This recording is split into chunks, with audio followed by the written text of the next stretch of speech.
Welcome to Community Connections with Children's Services Council. I am your host today, Ashley Mock, and I am flying solo today. I've got some awesome guests with us, but Sean is not here, and Sandy's not here today either. Normally, I get to rope Sandy in as my co-host, but today it is just me, but we're going to have a great show. So again, this is Community Connections with Children's Services Council, and Children's Services Council, if you don't know who we are, if you're wondering why we've got an hour-long radio show, as we sometimes do ourselves, we are an independent district that serves St. Lucie County by providing support to programs that serve children and families. And I'll explain a little bit about what that means.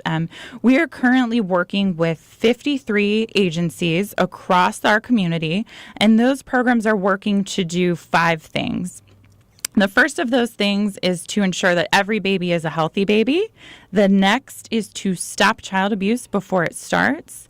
The third is to keep kids in school. The fourth is to keep them off the streets. And the fifth is to keep them away from drugs and alcohol.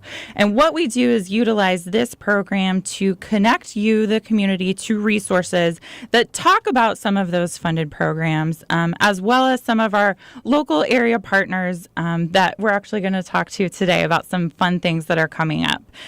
So just to explain a little bit more about what some of those programs might be, Sean and I often have the opportunity to be out in the community and talk to people about some of those resources that are available. Maybe a family is looking for a specific program to fill a situation or to fill a need that they might have. And what we have done is put together this directory. So we've got this family guide of our programs that kind of details what each one of those programs does. And it goes on to explain what the program focuses on, how you can get in touch with them, where they might offer services, whether they have an office location or they come to the home, which a lot of our programs do. And they serve, any variety of different things. One of the programs that we really like to talk about is our newborn home visitation program.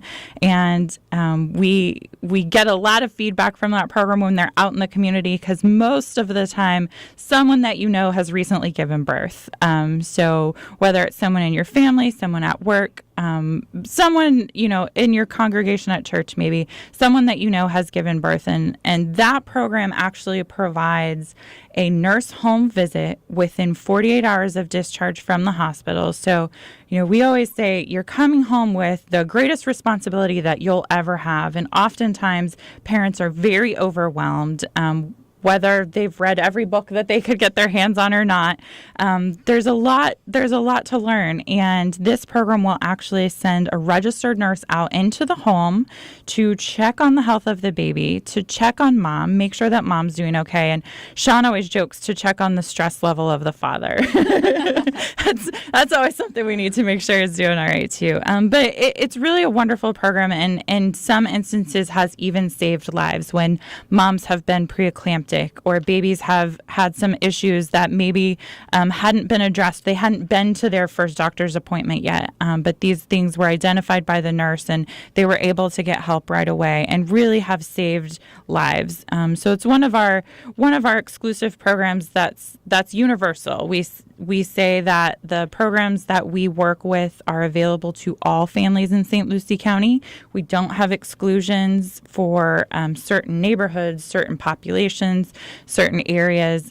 These programs are universal, and that is one of the biggest ones. 85% of all the births in St. Lucie County took advantage of the nurse home visit last year. They saw about 2,600 babies in our community, and that program is available regardless of the hospital that you deliver at. So even if you have some special case and you maybe have to deliver at one of the specialty hospitals in Palm Beach County, you are still eligible for that home visit. And all the information about how you can get those visits is available on our website. Let me talk a little bit about our website for a second, too, because we've got a lot of information there as well. You can visit our website at CSC.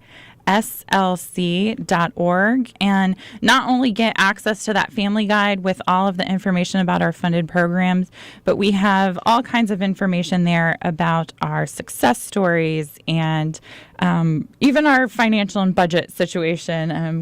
We are a government entity. We have to report that stuff. We're in the trim process right now, budget planning and all of that for the coming year.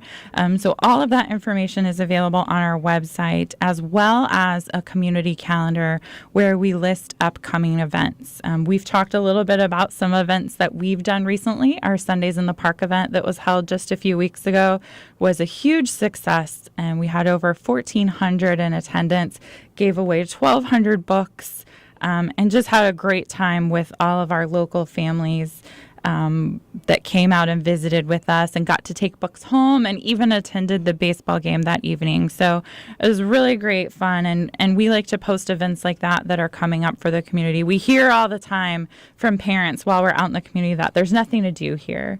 I want to take my kids out to do something fun, but there's nothing that I can do that I can afford. But there are tons of free events that are happening all the time. I know our guest, the City of Port St. Lucie, has tons of free events that go on all the time as well. So, check out our community calendar. We list things there that are going on every weekend, just about, that are taking place in our community. Another place that you can get access to that information is through our app, which is new. We're very excited about it.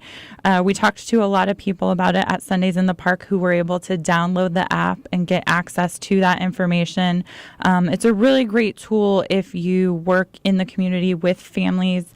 We've got access to all of our funded programs there, and again, you can get to that community calendar. One thing that we should note that's new on our community calendar right now is we are scheduling parenting classes. We often get questions from people out in the community about parenting skill building and things like that, and we do schedule classes all year long that offer free skills to parents. So there are several that are scheduled right now, including some that are being offered in Spanish. So that's something that we started last year. We're really excited about it. They've been very well received. Those classes have a maximum capacity and typically fill quickly. So if that's something that you're interested in, they're at various locations throughout the community, but you can get all of that information again on our website, which is cscslc.org. We also post that information on our Facebook page. Sean always jokes that everyone is on Facebook now, so if you haven't connected to our Facebook page, you're missing out.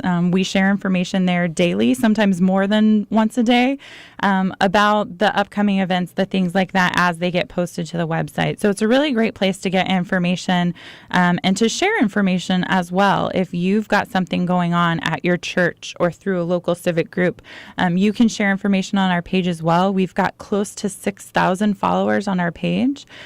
So there's a wide audience there of mostly parents in St. Lucie County, which is a really easy way to reach them.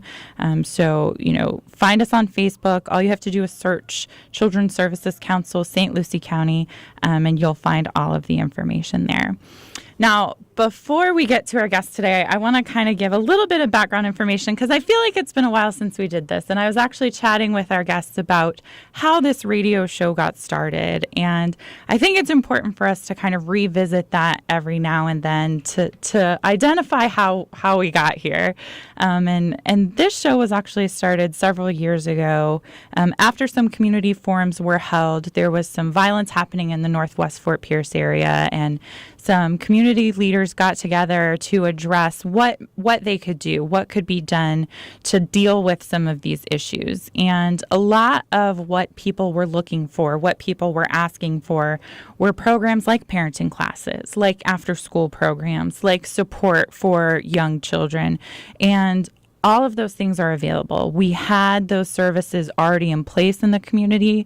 What we found was that people just did not know about them. They didn't know that there was a Boys and Girls Club right around the corner from their home. They didn't know that there were free parenting classes that were offered right down the street at their church. And we really needed to find a way to connect with the community, get this information out there, and really utilize any outlet that we could to do that. And Sean and I had a lot of conversation about how might we best be able to do that. And we sat down one day with Larry Lee Jr. and kind of identified what our options were and said, it would be great if we could do some PSAs on your radio station. WIRA, WFLM are really well listened to. It would be great if we could get some information out there. And he said, yeah, why don't you do a show? That would be great. And we said, sure, a monthly show, that we could work that out. And he said, no, it needs to be every week and it needs to be an hour.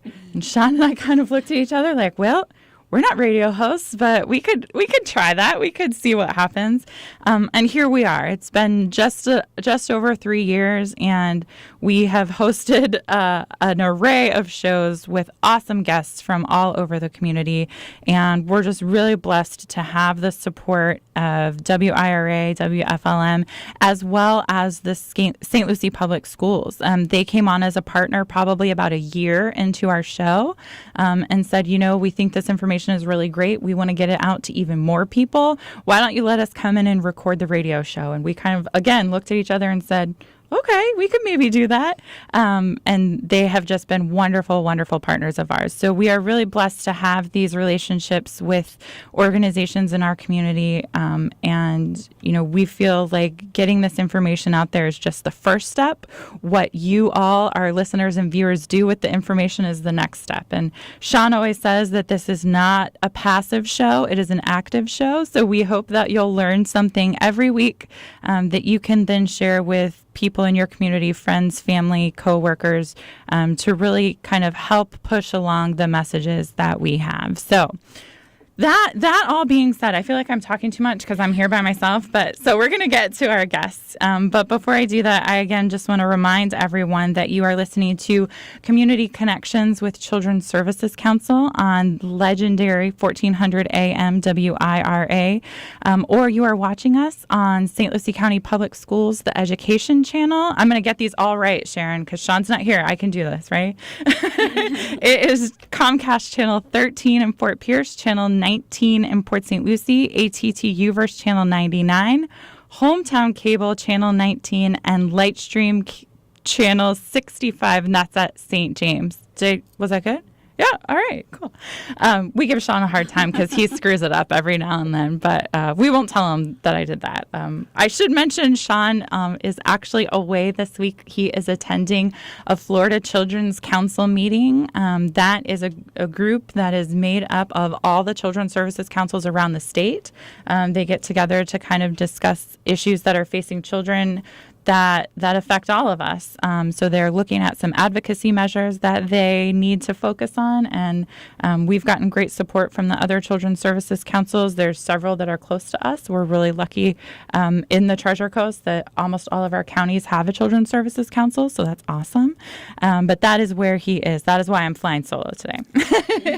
So we're going to go ahead and get to our guests, and I'm really excited to have them with us today. We've got Allison Lankow and Carmen Capizzuto from the city of Port St. Lucie, and they're going to talk about some specific things that are coming up related to Keep Port St. Lucie Beautiful, and some other events that they've got going on. So thank you guys for coming today. Thank you for inviting us. It's our pleasure. We definitely appreciate the opportunity to come, and as you said, let the voices be heard and let the information get out to the listeners, and so this is a great opportunity.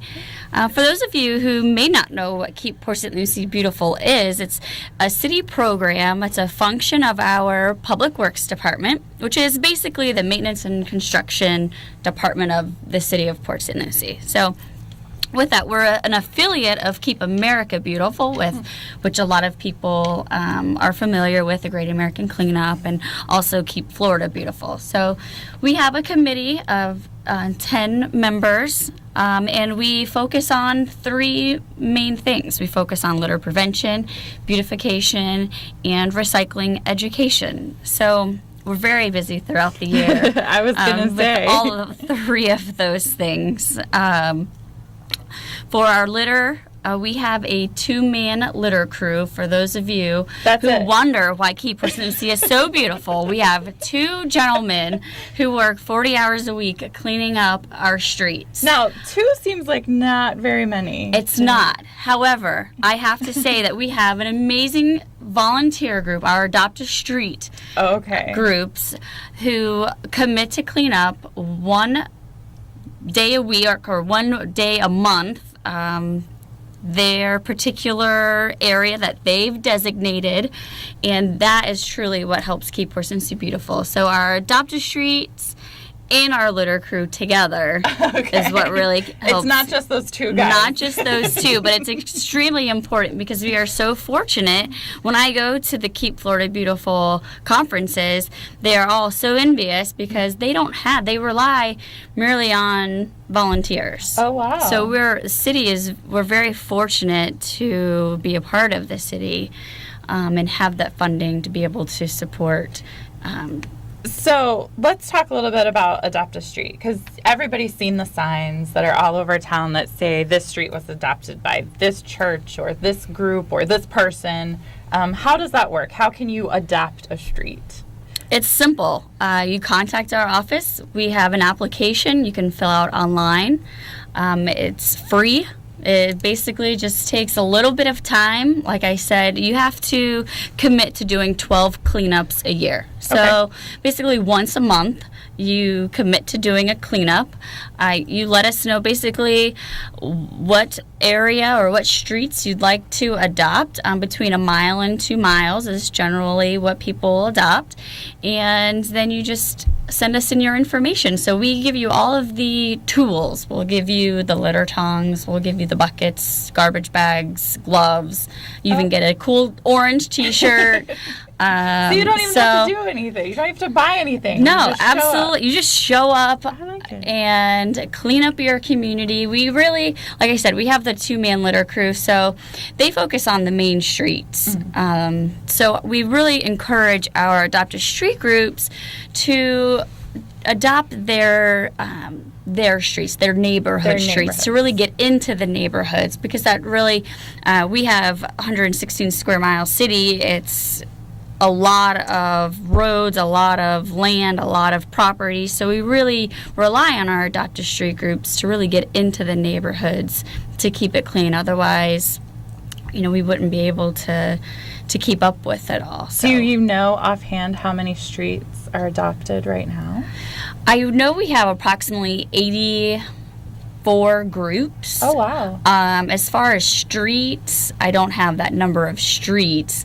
Because they may be areas. They may, do a whole block. They may, That's awesome. Yeah. So, but our litter crew cleans, I know that we have 141 miles on our map that we maintain. So if there's a group that's listening, maybe a church or a civic organization or a neighborhood group that's interested in adopting a street in their neighborhood, what's the best way for them to get in touch with you?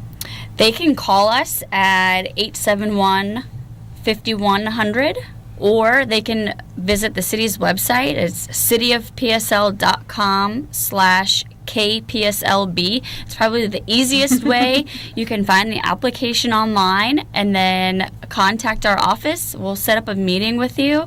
You basically come in and we go over some of the guidelines and rules and safety, and then we give you your tools, and you're off. And reporting is so simple. You go online. After you do your cleanup, you just let us know how many hours it took for you to do your cleanup that particular day, how many bags of trash you picked up.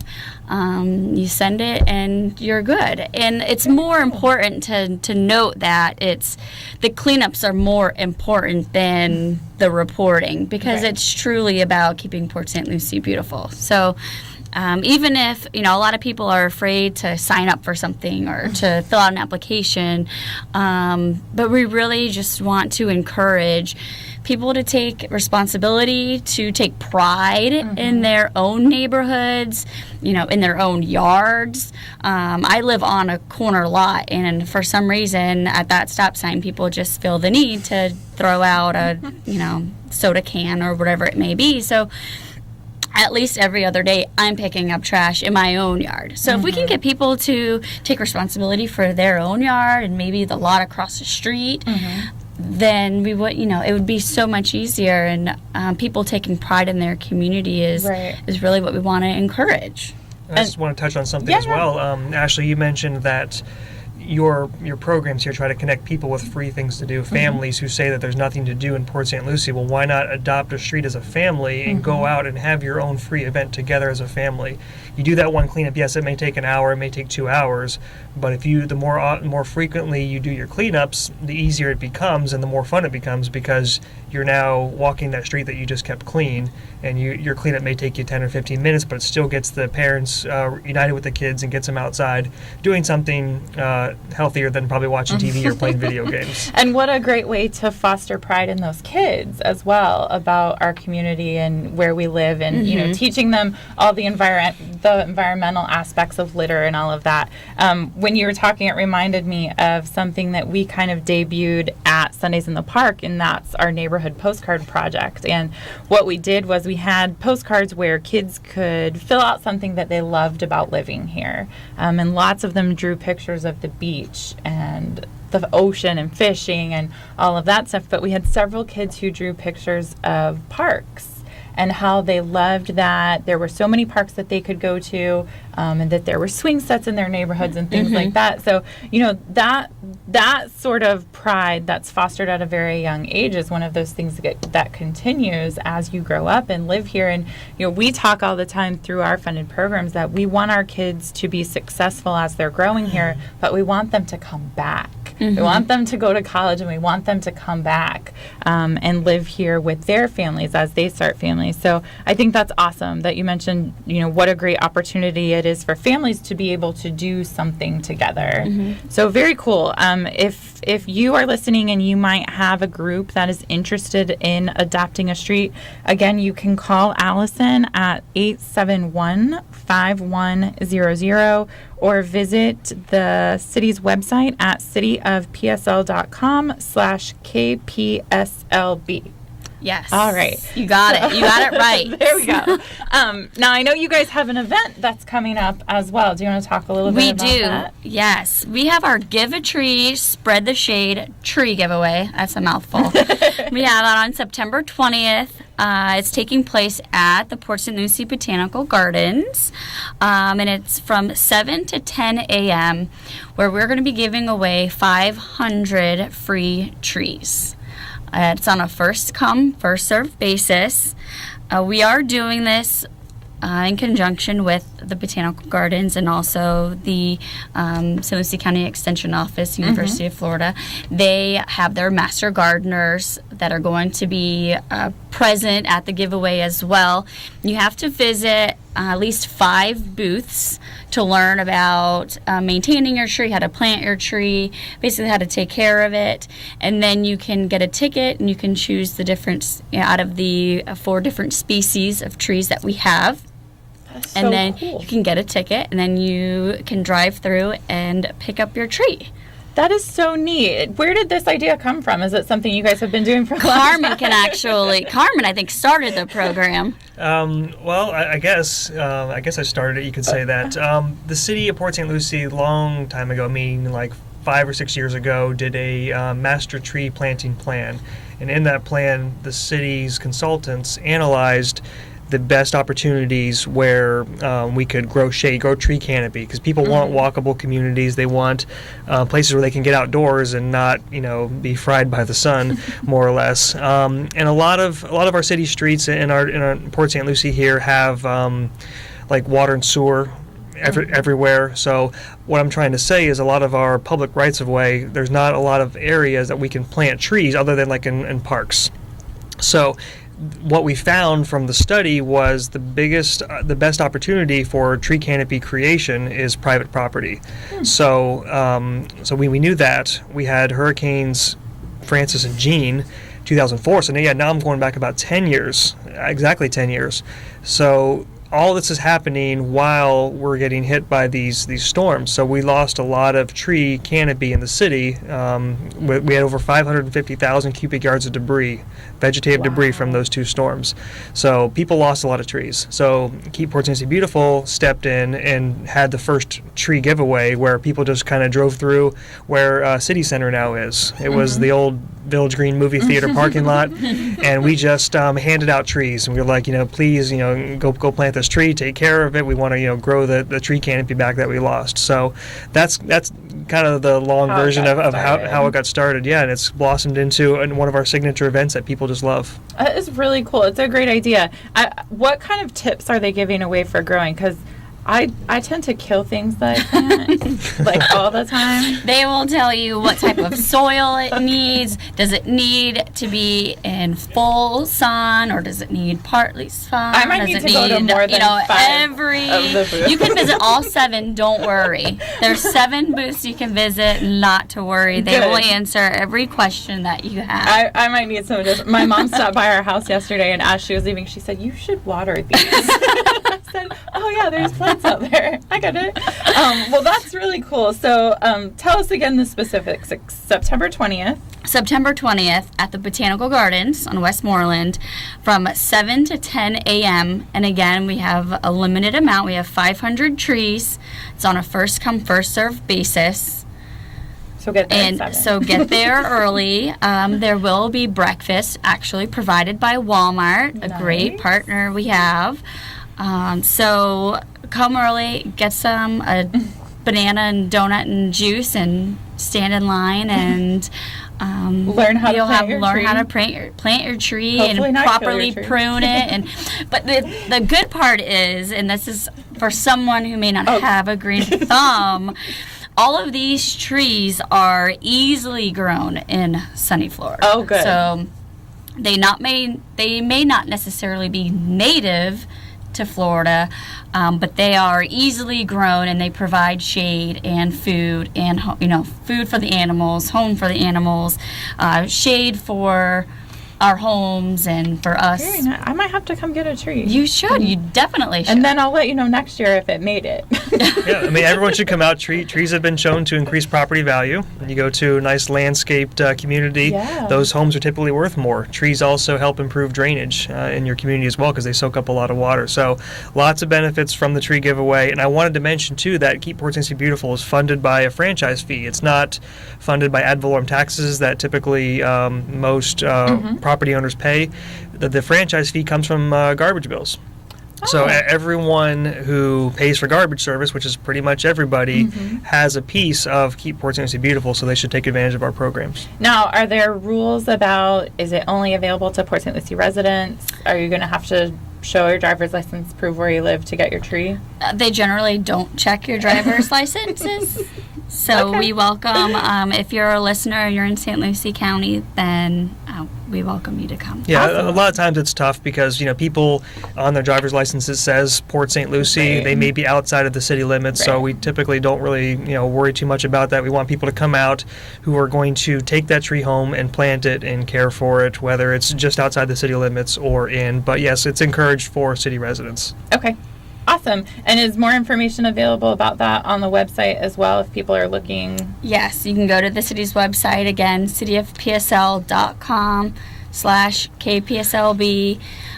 You'll have on the left-hand side, there's columns for our special events, and it'll list all of our events there with all the information, the list of trees, phone numbers, all of that. So, and I also wanted to mention, you had talked about your Facebook page, and we have, City now has a Facebook page up and running again. Yes, for the second time. We're happy to be back.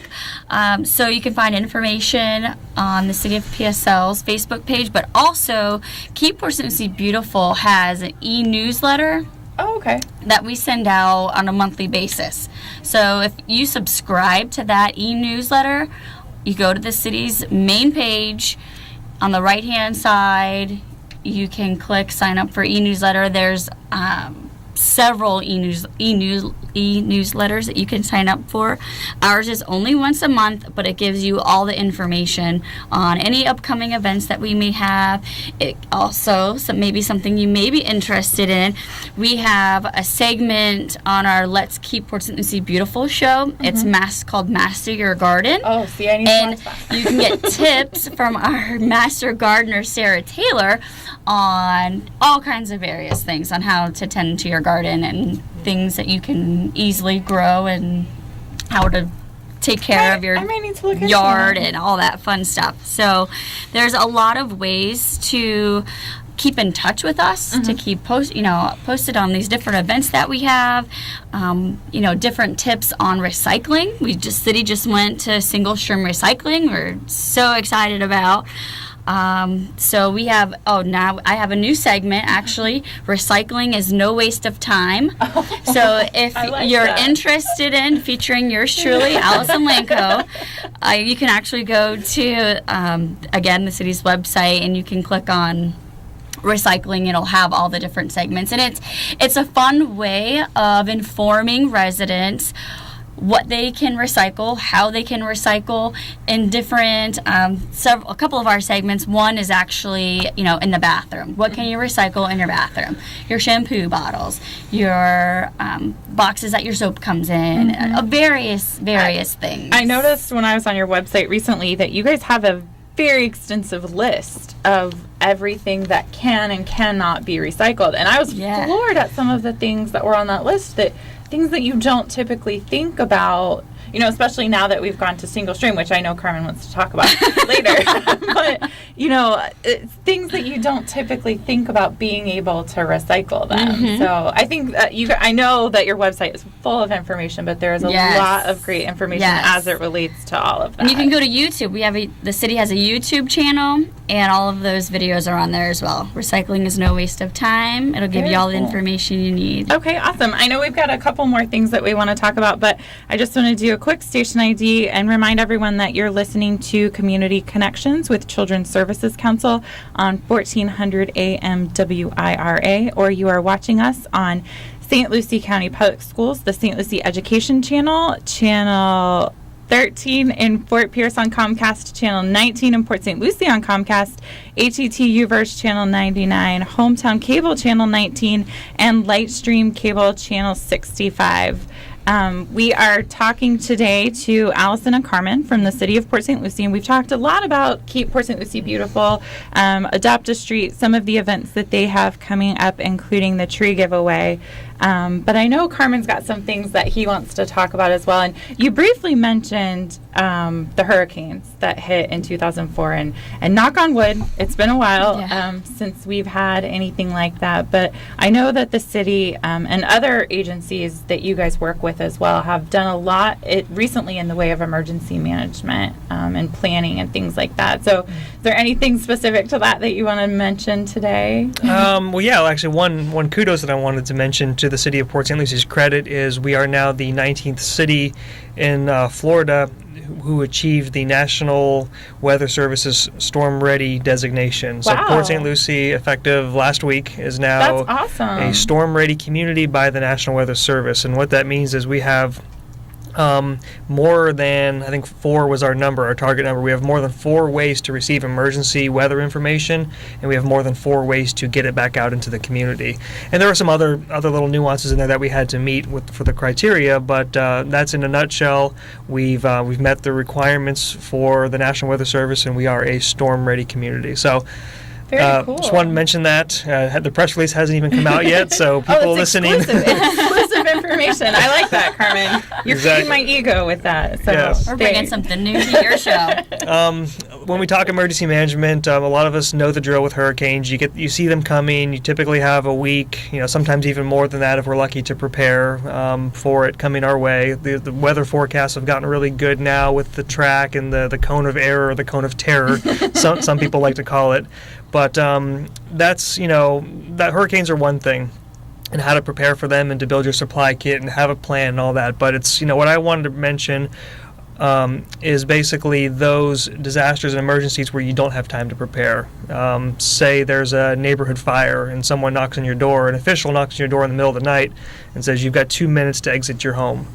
Are you prepared for that? Do families listening to the show have a plan if you get that knock on the door in the middle of the night? It kind of gives me chills just even talking about that. But what are you going to grab? How are you going to, obviously you're not going to grab everything, but there are certain, documents, maybe there are pictures, everyone needs to have their little kit that, that they can grab after their family is safe and get out of that home. So, that's just one of the things to consider. We have a comprehensive emergency management page on the city's website, in addition to our wonderful Keep Port St. Lucie Beautiful page. And I just want to mention that Port St. Lucie, we're constantly planning for emergency preparedness. We're in partnership with St. Lucie County all the time, public safety. We have our own emergency operations center. The county has their own emergency operations center, so we can coordinate things that are happening maybe in Port St. Lucie that don't affect the entire county. I know we had some flooding in Fort Pierce in January. So again, that's like a localized, it's a disaster if it affects one person. It's a disaster to that person. So when you have a small community affected, it is a disaster. But so that's the need to coordinate with the county, and the coordination between the county and the city is needed for those little instances. But yeah, hurricanes are our big one. Wildfire season begins right after hurricane season ends. So it's constant emergency planning and preparedness. Well, and I'm sure that a lot of that ties into a lot of the things related to Keep Port St. Lucie Beautiful. I mean, litter is always a huge issue. People throwing cigarette butts out the window start fires. We've seen it recently in St. Lucie West. There was a fire that was started by a telephone pole that fell down, and there just happened to be some dry vegetation around. So it's important for people to be able to get out and do their part and understand what the consequences are if those things are left unkept. So thank you for mentioning that. Fire is not one of the things that typically we think about with those things, but it is something that's important for families to prepare for. There was a unfortunate tragedy over the weekend with a boat that caught fire in the marina in Stewart, and we hope that families, unfortunately, things like that happen, but maybe sometimes those are a reminder that we need to get plans in place for our own families, and kind of take that as a sign that it's time to prepare for those things, and we need to know that everyone in the family, even the children, are aware of what the plan is and where we're going to go and what's going to happen. I think we actually have some tips on our website for fire safety, water safety, things like that as they relate to children and families. So if you're looking for some tips on that, you can always visit our website again at cscslc.org. And I'm sure that the city's got plans that they send out all the time when those things come about, how to get the information out to residents. Do you guys have newsletters or things? I know you mentioned there's 4 ways for you to get information out. Is there a way for residents to get on a list or make sure that they're going to be receiving that information? Pretty much the city's main e-newsletter would be the primary way to receive that information. We have on our website our Hurricane Emergency Preparedness Quick Guide, which you can download, or I would suggest come into City Hall and pick up a laminated copy. It has your own checklist on there for storm season. You can use that year after year. You can mark up with dry erase and wipe it off clean next year. So it's a good little document you can put in your supply kit, and then you can pull it out every May, June as we're gearing up for hurricane season to look at that. Social media, Allison mentioned Facebook, Twitter. The city is on Twitter. So a lot of times when you're dealing with fires, I get a lot of my information from the Florida Forest Service, who's on scene. They're putting out tweets. And they're great about the tweets that they put out when there are fires. I know, maybe 6 months ago now when the fires were happening up in Fort Pierce, but they were affecting a large residential area. But they were wonderful about releasing information, so that's a good tip. Yep, social media, our website. Again, call us. We do come out. I come out. I talk to groups all the time upon request. So that's no trouble at all. Perfect. That's actually a great, we talk all the time about that we are available to go out and speak to small groups. But if maybe there's a neighborhood that's concerned about how they should be prepared for events like that, call Carmen, get him to come out and talk to your group. Is the number the same to reach you? Yes, ma'am. 871-5100. Okay, awesome. And what about this? We talked about single stream recycling. Let's revisit that, because I know it was a big deal when everybody moved to that. And everybody sees the big green canisters now as you drive through.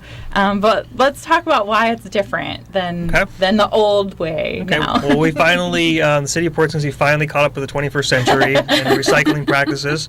We no longer have to sort our recyclables in the green bin and versus the blue bin. The technology now exists where that stuff is sorted mechanically by machines, and so it makes it easier on the person who's using the products to just throw it all into one container And that gets picked up now once a week, just like we always have. Waste Pro comes by, picks up the can, dumps it, and takes it away. That gets sorted.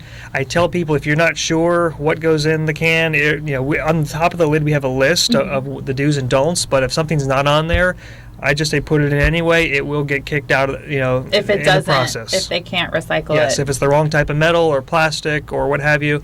And look for those recycling arrows. Typically on the plastic, you'll see that a lot.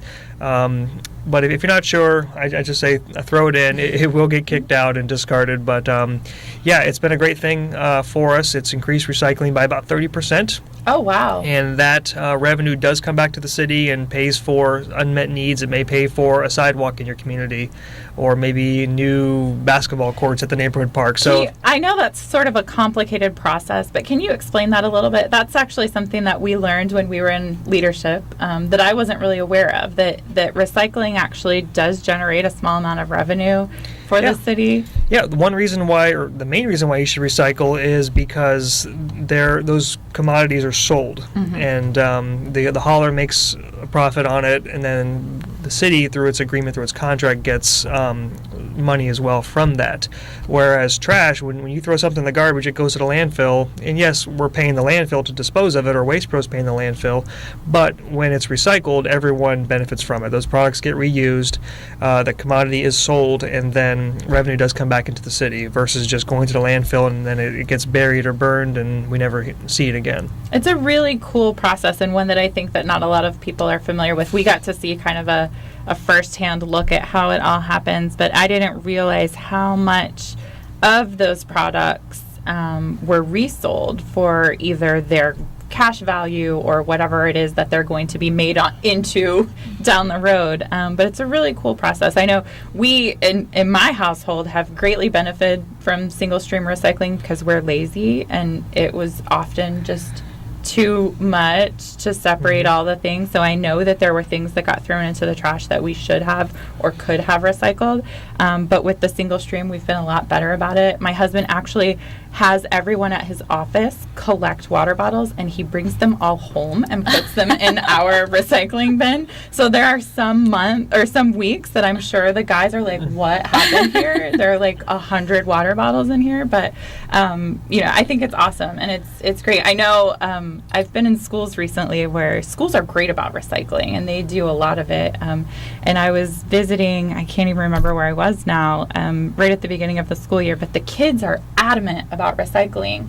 Even at lunch, if you go to throw something away, they're like, you can recycle that, don't put that in there. So I think it's awesome that it's something that the city has invested in, finally, you said. Yes. But a good thing that we're able to do for our community. Yeah, and I wanted to mention one more thing about that. St. Lucie County and Waste Pro have partnered up on I'm not sure what they're calling it, but essentially every month they have 100 winners of $50 gift cards or $50 cash. I'm screwing this up, I know. 50 winners of $100 is what it is. Wow. So I don't know the whole process, but I do know that randomly selected are residents who have their recycling put out on their right day at the right time with the right stuff in it. And so if you put your recycling out every day, even if it's not full, because those are large bins, they've more than doubled your capacity versus the two small bins. Right.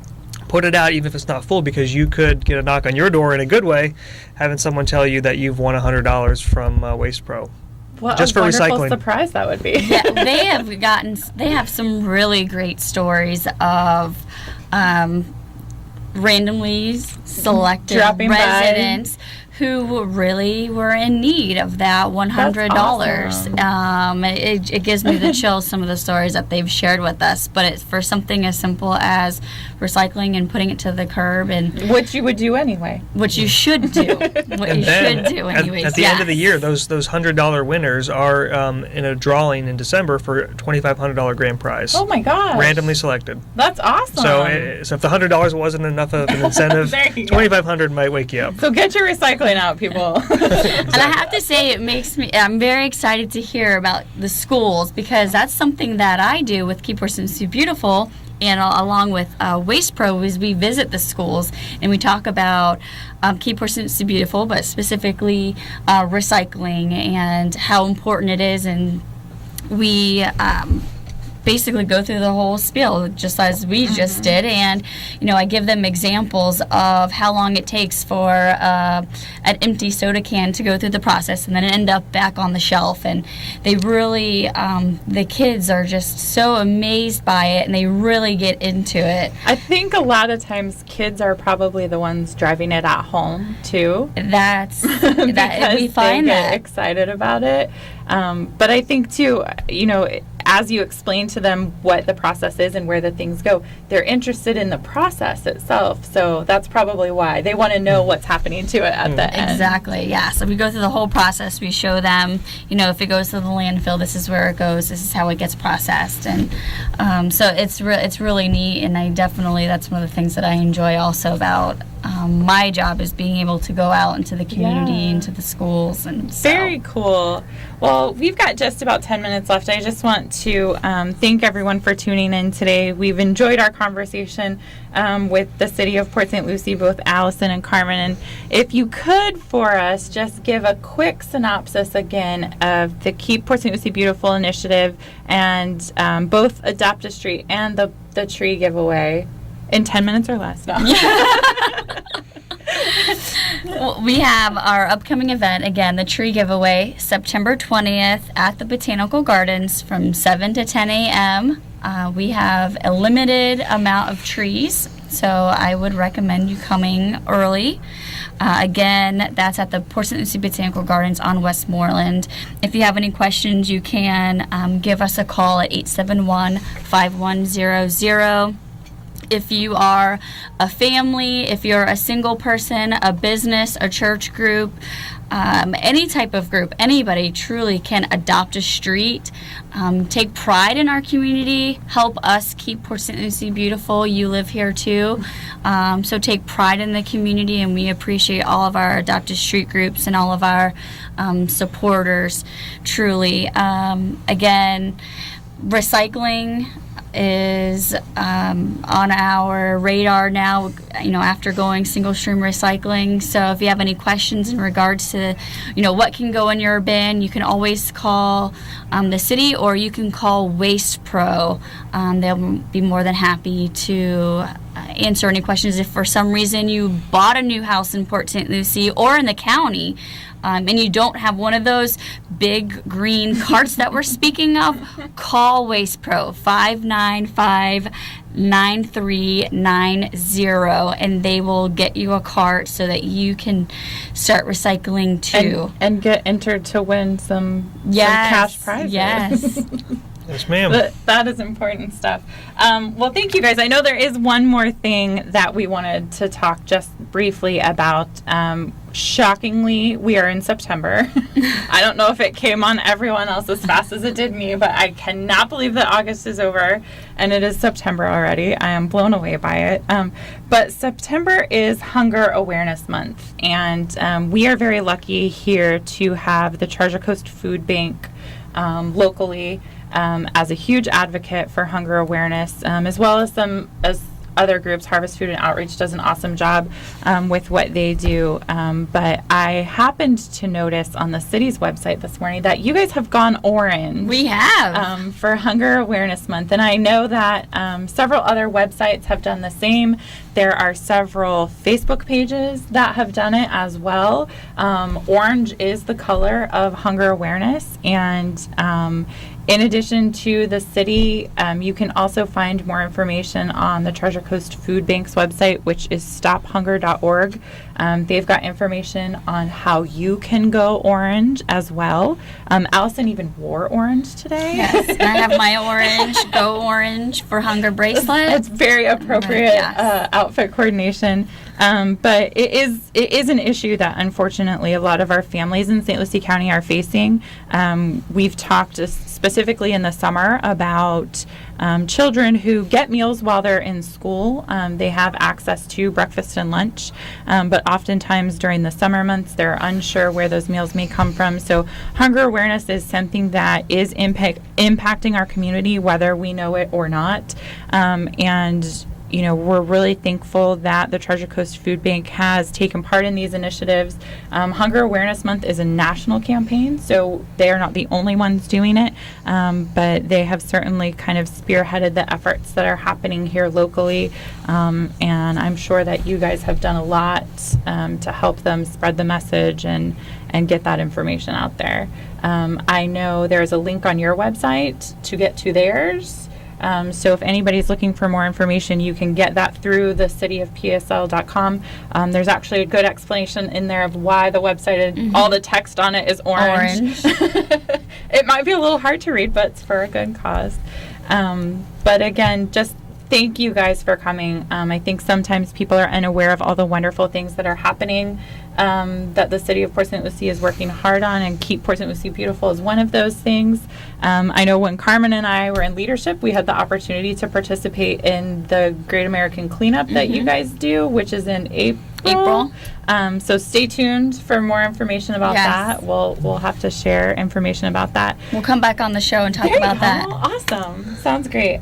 We've got just a few minutes before we end the show today, and just a couple things that I wanted to mention. A couple of weeks ago, we had guests on the radio show from Career Source Research Coast Youth Connections, and one of the things that they talked a lot about was their capacity to help youth in job training, job placement, job skills development, and how important it is for kids in our community. Not too long ago, we had some kids from the Fort Pierce Police Athletic League come on who were hosting a forum, essentially, for their peers. And at that forum, lots was discussed about how kids their age could find jobs. These kids are looking for jobs not only to help themselves, but really to help their families. And if they are out there asking for help, we need to make sure that we've got ways to get them the help that they're looking for. Career Source has a wonderful program in connection with Hinkles and McCoy, where they actually do that job development. They do the job screening, the job training. They get the kids certifications that they need for those jobs. And I want to make sure that everyone is aware of it, because it is a resource that not enough people are taking advantage of. You can get more information on their website, which is careersourcerc.com, or you can call them directly at 866-482-4473. They've got offices now in Fort Pierce and Port St. Lucie, and they are able to provide those services to youth 16 to 21. So whether the students are in school or out of school, they can make accommodations to ensure that those kids are being helped to find jobs now, to find careers later. It's really just so important that we make sure that the kids get the help that they are asking for. Just one more thing too, we are back in school. What are we now, in like our third or fourth week of school? But if any parents out there are looking for after school programs through the Children's Services Council, we have direct connections to over 15 after-school programs that we are providing funding for in the community. Boys and Girls Club, of course, is the one that everyone is always familiar with, but there are many others, and probably some close to your neighborhood. So if you are still looking for an after-school placement for your child, please feel free to contact us either through Facebook or the website, or calling our office at 408-1100. We can actually tell you what might be close to your neighborhood, what might be close to your child's school, how to best find a fit for you. We even have after-school programs that focus on music enhancement. Our Avenue D Boys Choir program is awesome. I'm sure everyone is familiar with them. But we've got lots of ways that we can get you connected to the information. Just one more thing I'm going to mention before we go today. As we mentioned at the top of the show, the Children's Services Council is an independent district, and we were actually established in 1990, so over 20 years ago, by a group of children's advocates that just wanted to ensure that there was a dedicated funding source for these programs that served children and families. Through our network, we're reaching about 34,000 children a year, and their parents, because we know that kids don't live in little condos by themselves. Their parents are involved. So, we're reaching just about half of the population under the age of 18 in St. Lucie County, which is huge. In November, the voters of St. Lucie County, residents of St. Lucie County, will have the opportunity to decide the fate of the Children's Services Council, to vote again on that ballot initiative. So we would encourage everyone to become familiar with what the yes versus no vote means. And I can tell you a little bit about how that works. I'm not telling anyone how to vote. I'm just encouraging you to get out there and get educated about what the ramifications of the vote will mean. And basically, a yes vote on the Children's Services Council initiative will mean that these programs stay whole. These 53 programs will continue to receive funding from us. They will continue to be able to serve families.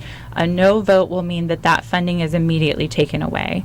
And we can certainly share more about that with you in small groups or provide information to you. A lot of it is available on our website, so if you're looking for more information, I would encourage you to go there first. It's easy to navigate, and you can get all of it there. But it is something that is very important to our community, and we would hate to see those 34,000 children not have access to these services that they've been taking advantage of. So with that, I will thank you guys one more time for coming today. We had a great show that I survived by myself. Did. Great job. Thank you for having us. Don't tell Sean that it worked out okay, because then he might leave more often, and I don't know if I'm okay with that. But again, thank you to the City of Port St. Lucie for joining us today. Again, information about all of the things that we discussed is available on their website at cityofpsl.com, and you can find out more information about us at cscslc.org. But with that, thank you guys so much for tuning in. We will be back next week. Remember, it is our children, our community, our future. Thanks for listening.